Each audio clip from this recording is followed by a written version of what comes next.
Okay. Good morning, everybody. Thank you for being here. Today we are doing the 14th session in our drinking water treatment series, so quite a ways into this. So today we're going to talk about the alternative treatment methods, and really this shouldn't necessarily be alternative treatment method, just the other treatment methods that we haven't talked about before. So we're going to go over all kinds of different things today. And maybe some of these you're familiar with, maybe some of them you're not, and maybe some of them you use in your facilities. Okay, so we'll get going with this. And again, I'm Tucker Colvin, and I've done quite a few of these so far. So there's me and my contact information. And we're, yeah, Southwest Environmental Finance Center at UNM in the School of Engineering. You probably know how to use Zoom by now, so I'll skip that one. And this is where we're at in our schedule. So this is the January one. I think this is the first one of the year. Um, so today, yeah, alternative treatment processes, and then you can see the schedule going down from there. So Happy New Year to everybody. And this, as a reminder, this is where you can find the materials, like the slides and the recordings of all of the wastewater and the drinking water webinars that we've been doing for the past 6 months or so. And then as a reminder too, to please sign in for every session because you'll get credit for each of these sessions that you attend. So reminder to do that. Okay, so to start with the content of today, these are the things that we're going to be going over. So these are, yeah, just other types of water treatment that we just haven't covered before. So just to give you an overview of what we have covered, we did like the as water flows into a water treatment facility, kind of the grit removal, and then the sedimentation, flocculation or coagulation, flocculation, the settling, and then we did filtration. Matt did filtration, I think last week or last session. And then we did chlorine and other disinfection as well. So now these are all just the other types of treatment that we haven't gone over. And these are for specific issues or specific water quality concerns for your specific system. So there's all kinds of different treatment techniques for water systems. And these are a lot of them. I'm sure there's some that we're missing because there's all kinds of new and different things that are really specific for very certain situations or things that are just new all the time. They're always doing research. Yeah, the University of New Mexico, they're doing research on different kinds of water treatment stuff. So this is constantly changing and the technologies are adapting and also adapting to new regulations as well, because a lot of the levels that are acceptable for our drinking water are changing for different things over time. And so that changes the technology that's needed to treat that water as well. Okay, so just to start out, we're going to do a poll, and this is just to see what kind of these facilities you do at your system. So we're going to go over aeration, precipitation and filtration, adsorption, ion exchange, lime softening, reverse osmosis, green sand filtration, phosphate sequestration, corrosion control, and fluoridation. So that's what we're going to go over. So I'm going to put up a poll, and so you can tell me which one of these you might do at your facility. And this is a select all that apply one, so select all of these that you do at your facility. So that poll should be up there.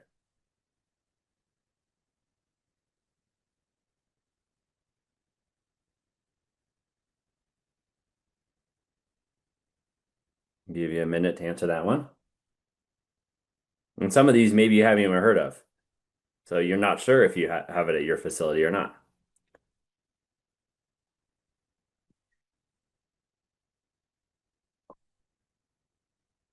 Oh yeah, and I should have put none of the above. That's a good point, Matt. Thank you. You're right. I should have put an option up there for that. Okay. Well, I bet some of you probably are that, and you won't have an answer then. So, okay, I'm going to end this poll.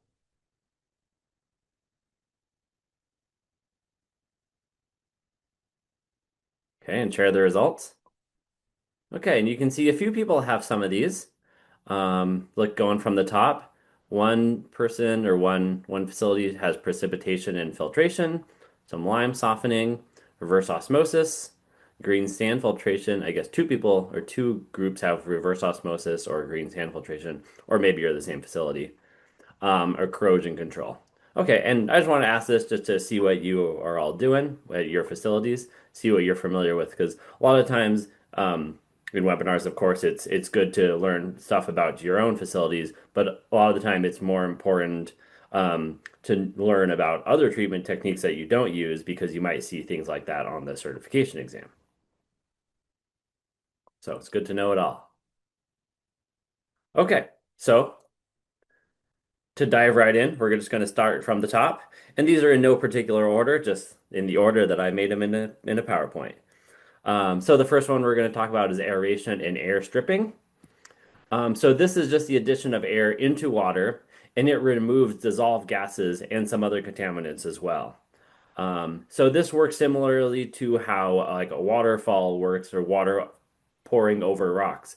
You can see in this picture, the water is very kind of like milky looking, and that's all because of air bubbles. So as it tumbles over these rocks, the air gets trapped in the water itself and has all these air bubbles in there. And so that's the same. It's the same process, this aeration or air stripping, but just in a more controlled environment. And this is useful for the removal of a bunch of gases like carbon dioxide, hydrogen sulfide, methane, volatile organic chemicals, radon. It can also be used to reduce iron and manganese. So it oxidizes that, and then that helps with its removal. And it also can help with taste and odor. So quite a few things for for aeration and air stripping to help with.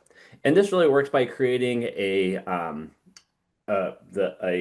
place for that air or whatever the contaminant is in the water to have to interact with air, and so it allows those gases a place to escape when the water with that gas and dissolved in it touches air, it can escape and can get removed from the water. So that's how that works. And then there's two types of aerators. So water into air and then air into water. And so water into air, how that would work. And we actually had one of these at the water plant that I worked at. It was just this giant tank, and I don't have a picture of it. I wish I took a picture when I was working there. But just this giant tank that had all these little plastic doodads in it. And the idea is that the water would go on the top, and then it would just like kind of trickle all over these little plastic doodads, and then come in to contact with the air. And then it would remove, I can't remember what we were trying to remove, but it would remove that because of the contact with the air. So that's the water into air technique. You can also use the air into water technique, and that's using blowers with air diffusers on the bottom of a basin. So this is similar to like aeration basins in a wastewater lagoon, for example. So it's the same concept of just creating that interface between air and the water that you're trying to treat. So that's how that technology works, and that's pretty simple. And I like that one because it doesn't use a lot of different chemicals, not a really intensive process. It's just using pretty basic principles. Okay, and then yeah, and please feel free to put any questions in the chat. Matt Ziegler is on and he is monitoring the chat, and he can probably answer your questions. And he'll stop me too if he thinks it's best to answer it live as I'm going through here. So yeah, please feel free to ask any questions. Okay, so the next process I'm going to talk about is precipitation and filtration. Okay, so what does this even mean? What do we mean by what is precipitation and filtration? So this helps with the oxidation of dissolved solids in the water. So this is things like arsenic, iron, manganese, and this is the actual chemistry, the reaction that takes place for in order for this to work is called a redox reaction, a reduction oxidation reaction. And so what this reaction is, if you remember going back to chemistry class in high school or whatever, and it's not necessarily important for you to know all the details of this, how these reactions work, but for me, I like to understand like the basic concepts behind things because that helps me stick things into my brain a little bit better. So to go over the actual chemistry of it, a redox reaction is a transfer of electrons from one substance to another substance. So that's what that reaction, that's all it means. And so this takes this needs to have an oxidizer and a reducer. And so oxidizers can include like chlorine, potassium permanganate, ferric chloride, ozone, aeration, other stuff as well. And those are oxidizers. And so those are what seal electrons away from whatever is being reduced. So it takes away electrons, just like when we talked about in the chlorination disinfection webinar. That's how chlorine works. It oxidizes, it seals away the electrons from those microbes so they no longer function. And so the chlorine can also oxidize all sorts of other stuff in the water. And that can be beneficial or not beneficial depending on what you have in the water. And so oxidation and reduction, the acronym I use to remember which one is which way the electrons are going is oil rig. So the oxidation is the loss of electrons. So the chlorine is stealing electrons from bacteria or whatever it's oxidizing, maybe arsenic in this case. So it's taking away those electrons. And then reduced is gaining electrons. So the chlorine is taking away um, those electrons. So the chlorine is doing the oxidation, and so it is stealing away the electrons, and so that the arsenic is losing the electrons. Okay. And so then dissolved solids, so then things like arsenic, once they lose those electrons, they precipitate out of solution. So they're dissolved in there until they get oxidized, and then they form a solid and then they precipitate out and then they can get filtered out or settled out in a chamber like this. And this is a picture of arsenic removal at Sandia Pueblo. So they have high arsenic levels, so they need to treat for that. And so I think they add chlorine, and then that chlorine precipitates out the arsenic, and then they're able to filter it out in these big tanks. And then, of course, the arsenic will accumulate in these tanks. So then periodically they'll have to either replace that media or they will have to regenerate it somehow. Okay, so moving on to the next treatment technique is adsorption. So this is um, adsorption with a D as opposed to absorption with a B, like if you're thinking about water being absorbed into a sponge. So there's just to talk about the word really quick is absorption. So absorption of water into a sponge, that means something is going inside of it. Where adsorption is something is attaching onto the outside of it. So that's what is happening here. Something is attaching to the outside of another thing. So that's what that word adsorption means. So the adsorption process, it can remove organic substances is what it's good for, taste and smell issues, and then it can combine with chlorine to which that organic matter can combine with chlorine to create disinfection byproducts, which we want to avoid. And then volatile organic carbons can help remove that. Synthetic organic chemicals, it can help remove chlorine, and it also can work for metal. So it does all kinds of different things um, it can help remove. So that adsorption process, so how does it actually work? So it works by adhesion of contaminant to media with extremely high surface area. So what does that look like? So here's a little graphic that I made. So here's our little activated carbon molecules, our particles here. And so this is what is going to do the adsorption. So when these particles come into contact with things like this is like carbon-based contaminant, so that's C for carbon, so this is organics. And then these are metals, so all these different metals, it can attach to, they will attach to this activated carbon, or chlorine. So all of these get stuck in all these tiny little pores in the activated carbon that has a super high surface area. And so there's two different kinds of this activated carbon. There's granular activated carbon or GAC, or powder activated carbon, or PAC. So some of you might have used these in various treatment processes. These are even common in your home water pitchers. Like you have your little pitcher in the fridge. Sometimes this has activated carbon in it, depending on what kind of filter you have for it. But that's pretty common because it helps with all kinds of different things like taste and odor and even some metals.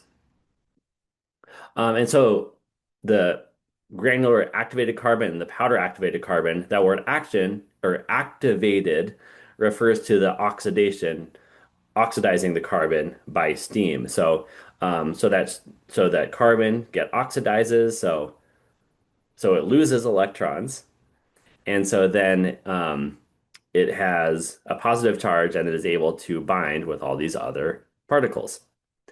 And so then eventually this will reach capacity because all these contaminants are going to be adhered to the activated carbon, and then you'll have to replace your filter. And then the how these are made, the activated carbon specifically, it's made from all kinds of different stuff: wood, nut shells, coconut husks, coal, peat, petroleum residue. I think what I've seen the most is coconut husk, especially on like those little small filters.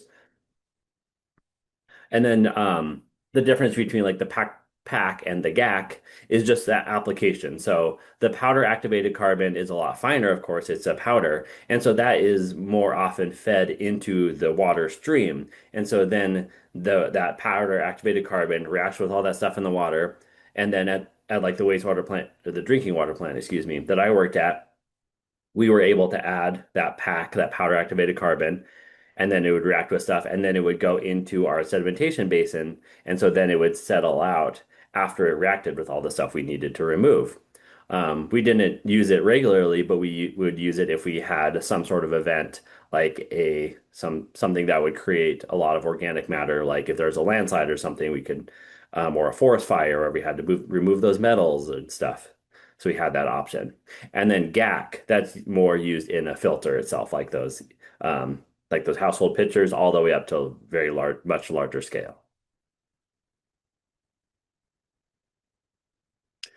Okay, moving on to the next treatment. So ion exchange. So this removes many inorganic contaminants. And so inorganic just means not containing carbon. So that's what that organic contaminants versus inorganic contaminants, just whether it has carbon or not. So ion exchange uses these beads made out of zeolite, which is a silica substance, or other synthetic resins. And how this works is it replaces whatever the contaminant is that you want to remove with sodium.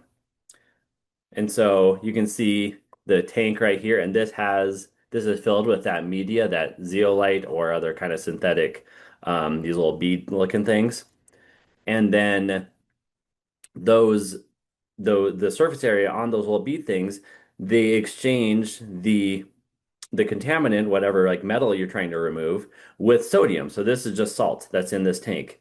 And I remember as a kid, we had a water softener at my house, and we were always filling up the big tank with the salt. It's the same process, um, and but it can be used for various things.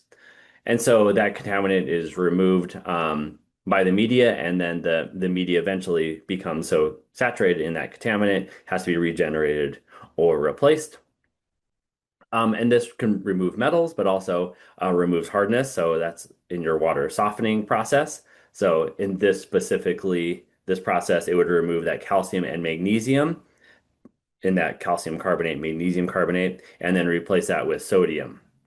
And so because it replaces those other minerals with sodium, sometimes it actually can be bad for people who have heart issues because it increases their sodium intake. So there's actually some health concerns for water softening through the ion exchange process.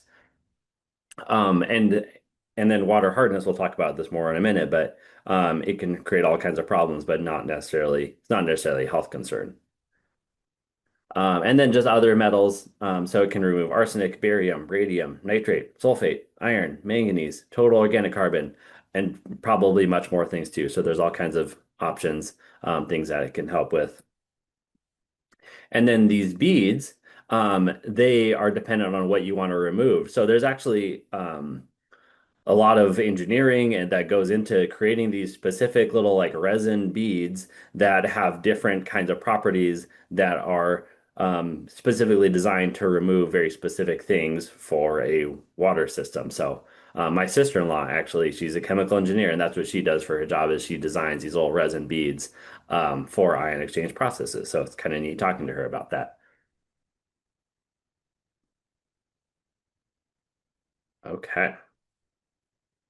All right, so we'll do one more poll. I guess we have, yeah, this poll, and then we'll do one more, three in total. Okay. So, where does water hardness come from? So, I'm going to launch this poll.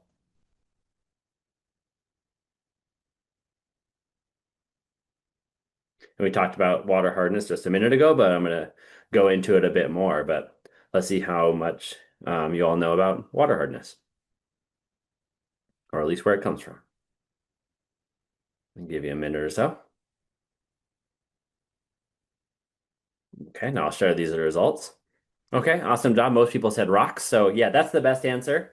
So, that is the correct answer. A few of these other things though, they could be you could argue them, like water treatment facilities. Sometimes they add back in hardness to increase the alkalinity. So that's typically not where hardness comes from. But if for some reason you have some aggressive water, and I'll talk about this later, but you could increase the hardness if you wanted to. Air pollution really isn't the correct answer, but some of this, as I'll go into it, it does have to do with rain falling through the air and interacting with carbon dioxide. Bacteria, there's probably some way that the bacteria could maybe make that water more basic, but that's really not the best answer. So rocks is the best answer here. So great job.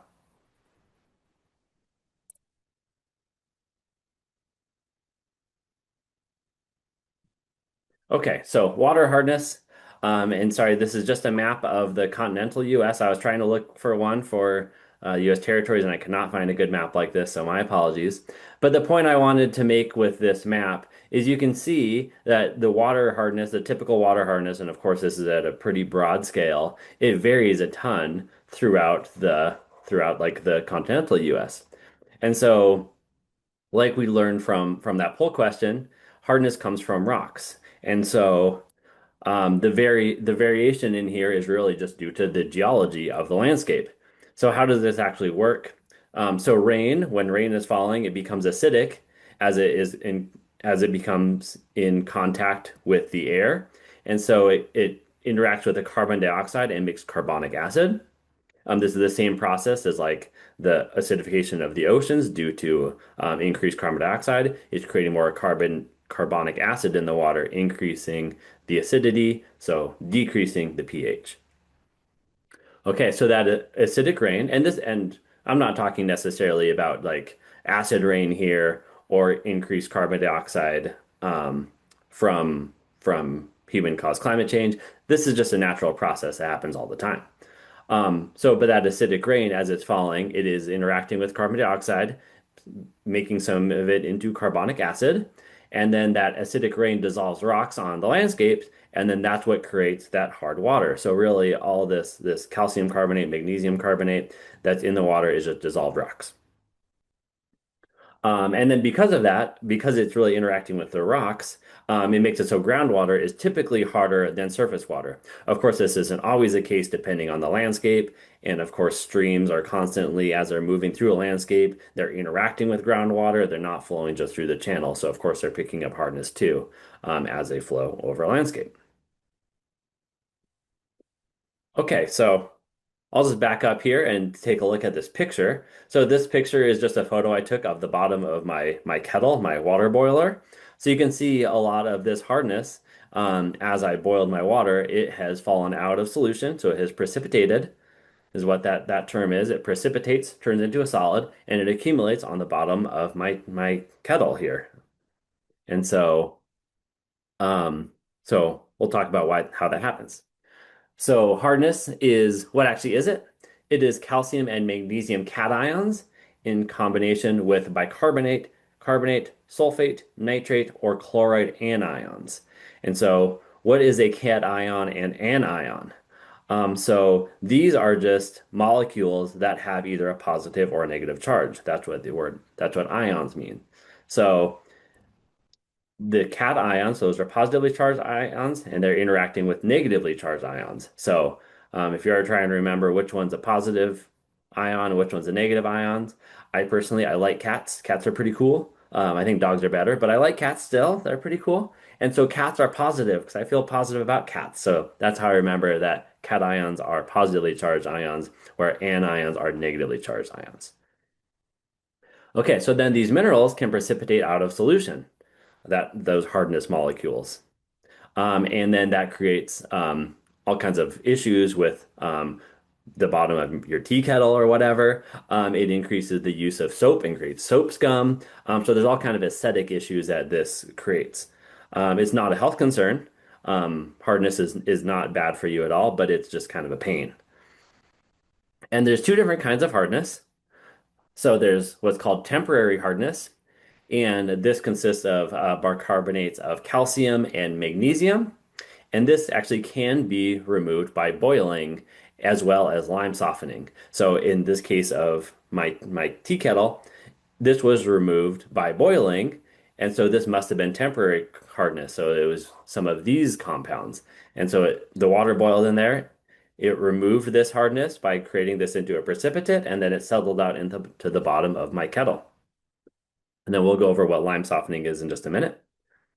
And then there's permanent hardness. So permanent hardness is calcium and magnesium sulfates or chlorides. So the difference here is that these ones have sulfates and chlorides where these ones do not. So this is just calcium or bicarbonates, calcium bicarbonate, magnesium bicarbonate. Um, where these have those other compounds as well. And that creates a stronger bond. And so they're not as easily precipitated out. So there has to be other kinds of treatment methods to remove those. They cannot be removed by boiling or lime softening. Okay, so what is lime softening? So here's just a graphic that I found on the internet. So we'll go through this process here, but quicklime is just the addition of lime water, which is calcium hydroxide. So you can see that being added into this basin here. So that's the first step of this process. So that increases the pH of the water. And then the calcium and the carbonate, sorry, the calcium carbonate and magnesium carbonate precipitate out due to that increased pH. And then they settle out in a sedimentation basin. So you can see in this basin, I think that's what's represented by this kind of like brown stuff down here. And then this removes the hardness and then reduces the total dissolved solids. And so this is actually taking that stuff out of the water. Whereas ion exchange, where we talked about just previously, so like water softening, that doesn't necessarily remove the hardness. Or I guess it does remove the hardness, but it doesn't remove the TDS. It more replaces one chemical with another chemical. Where in this case, we're just removing that all out of solution into to settle it out, and then it's all just gone. So that's kind of the difference in what you end up with for these two different processes. And then lime softening, it can be cheaper than softening with ion exchange, we talked about earlier. But you really need just kind of a bigger facility in order for this to make sense. So then if we look at this graphic really quick, so we have our lime softening over here. They're adding that lime water, this hardness, this calcium carbonate, magnesium carbonate, whatever it is precipitating out. And then onto this next section, they're actually injecting carbon dioxide into the water to decrease the pH because now it's super basic. And so in order to send it through the pipes into the distribution system without causing problems. They're increasing the acidity of that by adding the carbon dioxide, so decreasing the pH. And then they're sending it through the rest of their treatment process in this example. And then I know some of you said you do things like this. I think two people said they did lime softening. So feel free to put the application in the chat of like how you use it. Does your facility look similar to this? I've never worked in a facility that had lime softening. I don't know if I've ever actually even seen lime softening in real life. Just because where I live, that's I guess not as much of an issue. So please, yeah, feel free to put any comments in the chat if you want to share about this technology in your facility or any other one that we go to. Because a lot of times it's a lot better to learn from somebody who actually does this rather than someone like me who has never actually even seen this kind of process. But I just know the concepts and I kind of know how it works, but nice to see in real life. Okay, so the next technology we'll talk about is reverse osmosis. So this is something that people are generally pretty familiar with, and this is kind of a filtration method. So this is one that Matt talked about, I think touched on at least during his filtration webinar. And so I'm going to talk about it a little bit more, just because it's a process that does similar things as a lot of these other processes that we're going to go over today, because this does remove stuff that is dissolved in the water. So, reverse osmosis, it forces that water through a semi-permeable membrane. So you can see here, a bunch of water is applied, or a bunch of pressure is applied to this side, and it's pushing the water through this membrane, and then it goes out this way. So it's called reverse osmosis, because maybe you've heard the term osmosis, because it works by pushing water in the opposite direction that it would normally flow against a semi-permeable membrane.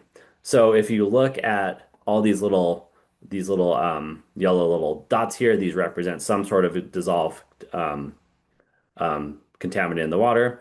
And so normally, and this is how our bodies work too, is that the water would normally want to flow this way, because all of these contaminants are kind of bumping up against this semi-permeable membrane and blocking the water going into it that way. So it makes the osmotic pressure want to go the other way, so then water will flow from this way to that way.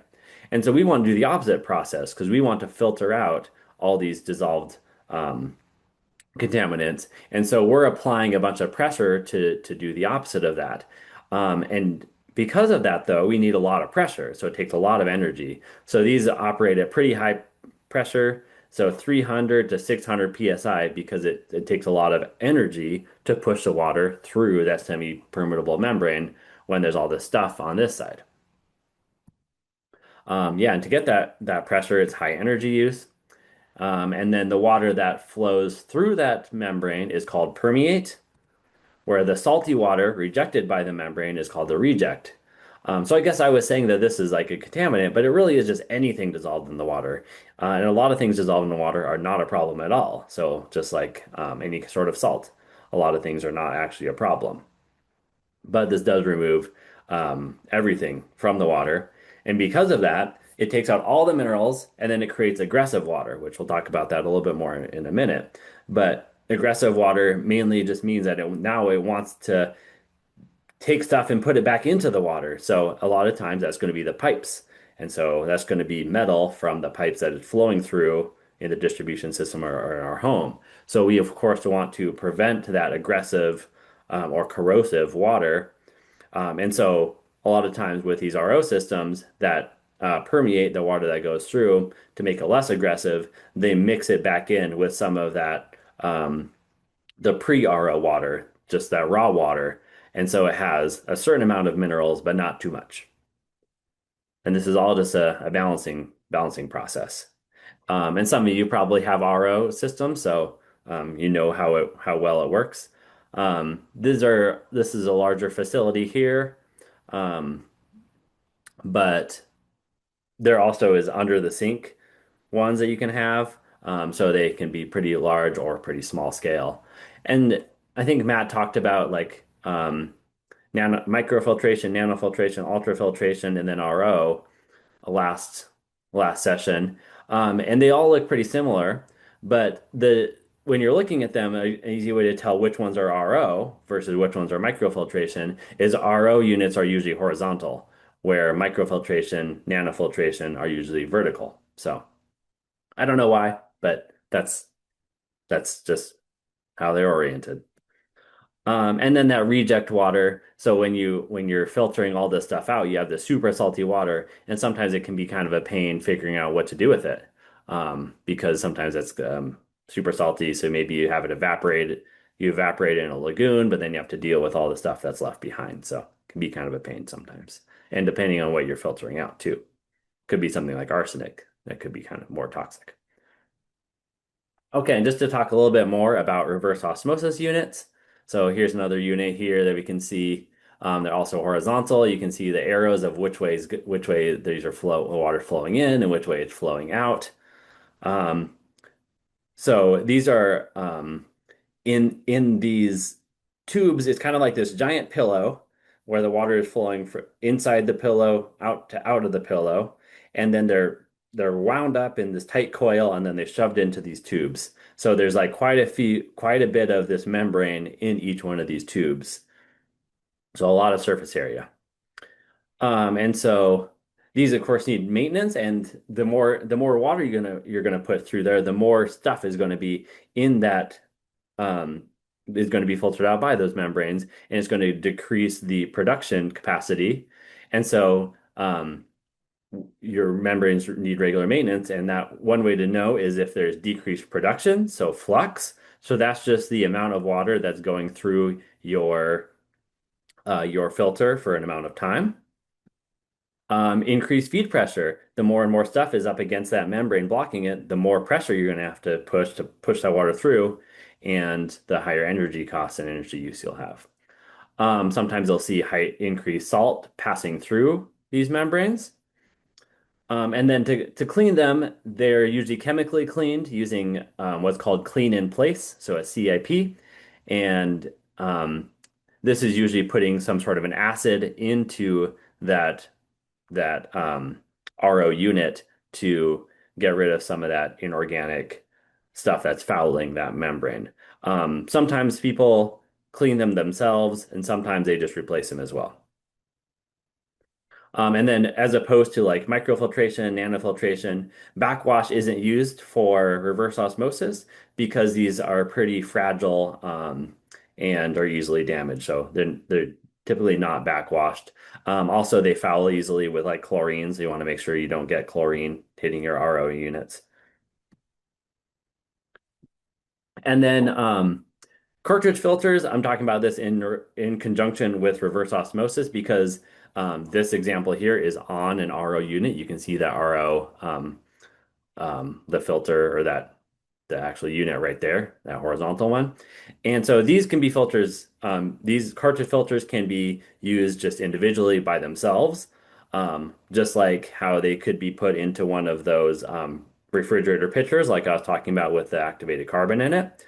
And so basically what the inside of these look like is um, like a sponge, which you can see in this picture in the right. And so this basically is just a filter that gets things that are much larger, and it helps prevent damage to the RO unit. And so they're usually with RO before that, before the RO unit. And a lot of times they have activated carbon in there because it will remove that chlorine and stuff too, because anything that could potentially foul that membrane.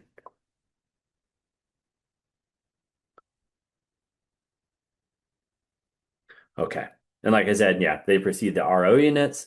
They protect the membrane from large fouling or damaging materials. They have a pretty small pore size, so 5 to 10 microns. So that's relatively small, but it's a lot bigger than the RO or even like a microfiltration pore size. And so relatively large pore size. I mean, we're talking about microns, so it's all small, but it's all relative. Yeah, and of course you can use them outside of the RO units. They're used for all sorts of things. And even depending on what cartridge filter you have, you can get log removal credits for cartridge filters as well. So we talked about log removal and during the disinfection section. And so sometimes even this carbon or this cartridge filter can give you some credits for that. And like I mentioned, could have activated carbon. Okay.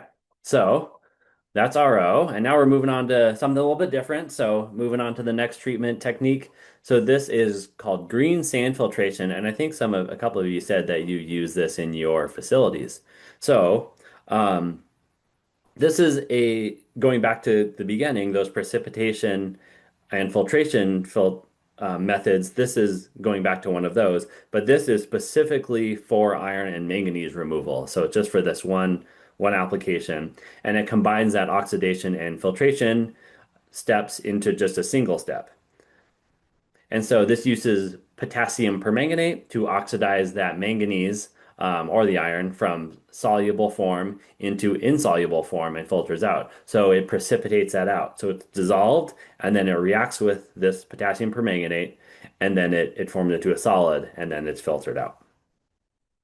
It requires regular backwash and regeneration of that filter medium with that potassium permanganate solution, because of course we're filtering this stuff out, so that green sand ends up getting a lot of the iron or manganese into it. And then sometimes if you're overdosing that potassium permanganate, the finished water can become pink. So that's an indicator that you have to remove that potassium permanganate. Okay, and so that's one way to treat for manganese and iron, so that specifically. But there's and other ways we'll treat for manganese and iron as well, like such as RO. Um, but then manganese and iron, you can also use phosphate sequestration for iron and manganese. So what is this? This is pretty much the opposite as precipitating it out. So the phosphate sequestration, this binds to any iron and manganese and it puts it back into solution. So it goes from a solid or potentially into a solid and makes it so it's more dissolved into the water and less likely to precipitate out. Because iron and manganese, I think they're secondary contaminant or secondary um, drinking water regulations for them, but there's not primary drinking water regulations for them. And so sometimes the biggest concern is just that iron and manganese, when it precipitates out of the water, it can leave black and brown stains on like sinks and toilets and stuff.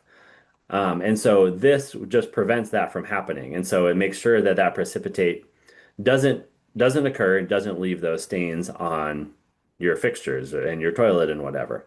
However, this of course doesn't actually remove it. So I know there is concerns about manganese um, specifically with health concerns, and that's under that unregulated contaminant monitoring rule 5. So I think EPA is studying that right now. And so this treatment technique does not actually remove any manganese from the water. And this also only works for low concentration.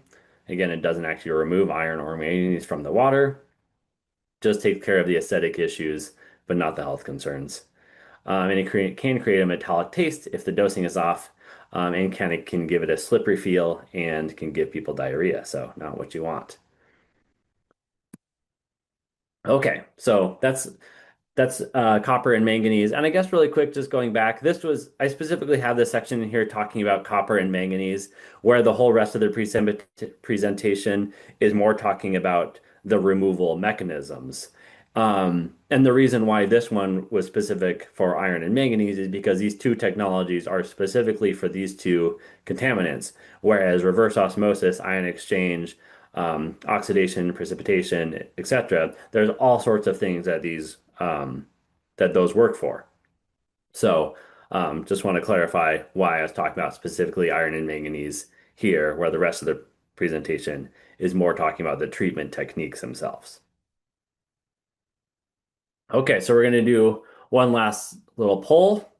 So where does lead and copper oh, there's a typo in there. Geez. Where does lead and copper in water most often comes from? So, does lead and copper usually come from decomposition of rocks, pipes and plumbing fixtures, industrial contamination, and or biological metabolic functions? Okay, so I'm going to launch this poll and tell me what you think is the most common source of lead and copper in drinking water.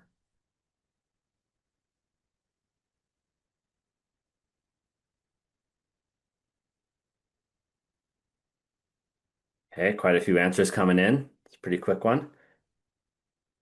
I bet most of you get this one right, since hopefully Hopefully a little easier than the last one.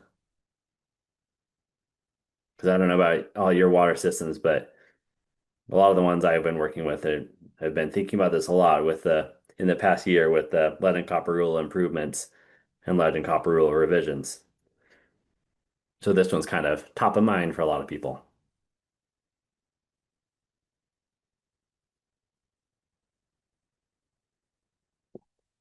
Okay, I'm going to end this poll.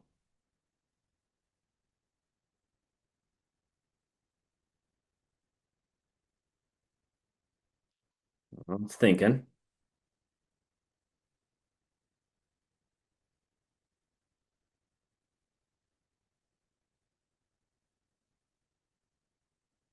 Well, I ended the poll, but now it's not letting me share the results. There it goes. Okay, just being a little slow today. Okay, so yeah, everybody said pipes and plumbing fixtures. So awesome job. Yeah, that's the correct answer for where lead and copper in water mostly come from. So 100%. Okay. So we'll talk about that now. So corrosion control and scale. So corrosion control, or I guess corrosion is when corrosive or aggressive water.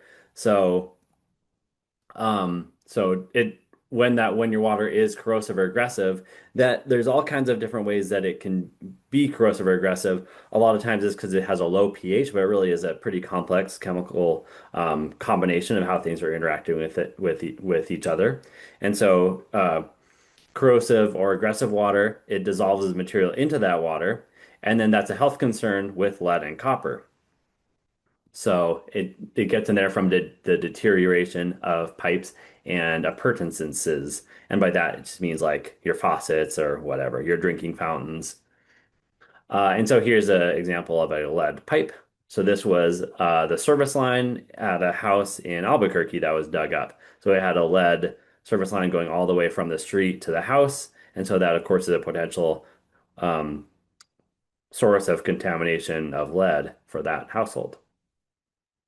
Okay, then, so on the other hand, um, the opposite of corrosive or aggressive water is scale forming water. So this is when that water it deposits minerals onto pipes and appurtenances, and this may not necessarily be a health concern, but it's a pain because it decreases the lifespan and the flow of pipes. And you can see this is a pipe, a cross section, and you can see that there's all this minerals that have just built up on this pipe. So maybe this is a 2-inch pipe to start out with, and now look how small that hole is for the water to flow through. So it can be a pain because it's all this stuff is just depositing onto your pipes and everything else too. Okay, so corrosivity and the stabilization process. And so this is of course related to pH, and a lot of people think about like, oh, what's the pH of the water? How corrosive it is it? And that's one component, but there really is all kinds of different components of how different chemicals interact with each other to create that corrosive water. I attended just like a webinar recently. It was put on by EPA talking about corrosive water and they were looking at the different water chemistries in some cities that have had lead and copper issues. And they're still doing a lot of research trying to figure out how all these different minerals and the temperature and pH and all this stuff really interact because it really isn't a perfect equation of how corrosive water is. So there are all these models that have been made to predict the corrosivity of water. So the two most popular ones are the Langmuir saturation index and the Reisner stability index. And these are models. You can find spreadsheets for these online and you put in your water quality parameters. So all kinds of different measurements for your water, and then it will predict how aggressive or corrosive your water may be, or whether it's going to be depositing a bunch of scale. Yeah, so all kinds of factors that affect corrosivity. So dissolved oxygen, total dissolved solids, the alkalinity and the pH, the temperature, the flow velocity, the type of metal. And so a type of metal, if we look at this, different metals are gonna be corroded a lot more easily. So you can just see in this table here. So ones that are most active and least active. So you can see some things on this end how are a lot more likely to corrode than something like stainless steel. Also, electrical current can increase the corrosion, and then bacteria. Having bacteria can impact that as well. And so, how do you remedy this? You can alter the pH or the alkalinity. And so, really quick, just to talk about the difference between pH and alkalinity. pH is the measurement of the hydrogen ions in water, so those positive charges, whereas the alkalinity, that's a measurement of a water's resistance to acidification. So they're related, but a little bit different concepts. You can also use sequestering agents, in that, or you can use chemicals to form protective coatings of your pipes. Okay, so thinking about that pH and alkalinity adjustment, that's something that is often done for corrosion control, and this is what we did at the water plant where I worked at. This is a photo of our sodium hydroxide pump to increase our pH. So we use sodium hydroxide to increase the pH because we wanted to decrease the corrosivity of our water.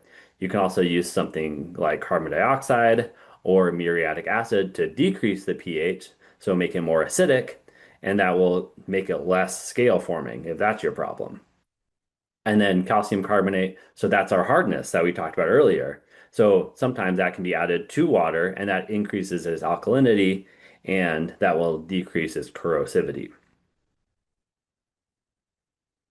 And then continuing on with corrosion control, um, this can be reduced by using a chemical to form a protective film or like a coating on the inside of pipe, so to make it less corrosive.